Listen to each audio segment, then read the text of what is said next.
Recently, Zoran Mamdani, the Democratic Socialist candidate for the New York City primary election, just won the Democratic nomination.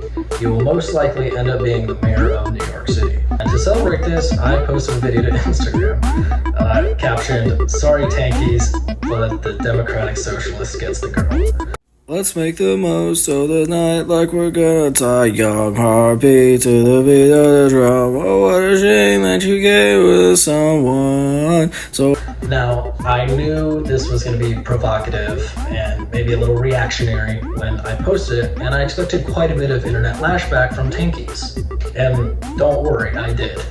Well, what I did not expect was a whole lot more lashback from people calling themselves Tankies that were in support of Mamdani, and that I was a Fed for trying to divide the left. We do that just fine on our own. We don't need help from the feds. I don't think those people were real Tankies, and I think real Tankies are a huge issue on the left.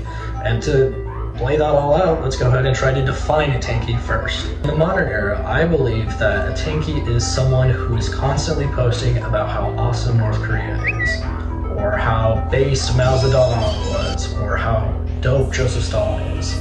They will also constantly shit on Democrats and shit on liberals, and especially Democratic Socialists, but you'll rarely catch them shitting on Republicans. But more importantly than that, I think a Tankie is someone who is unwilling to collaborate with anyone more moderate than they are. This means to me that the actual Tankies in the comments are the ones saying, "He's going to be AOC Part 2, or Zoran is only furthering capitalism." And historically, this is kind of what Tankie meant.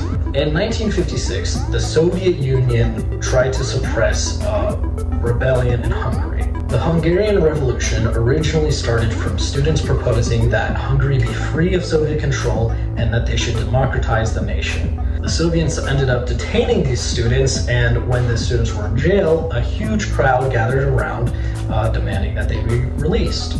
The Soviets ended up opening fire on this crowd, killing hundreds, injuring 1,000.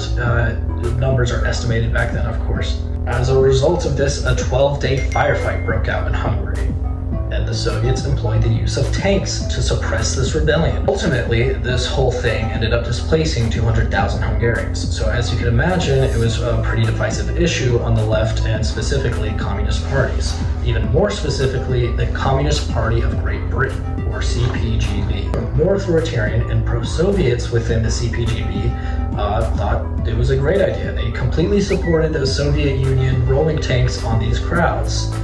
However, more moderate leftists within the party completely disagreed, and they called the more authoritarian members Tankies as an insult. To me, these are the same Tankies that we have now. People who are unwilling to criticize historical, more unsavory decisions of communist parties or communist leaders.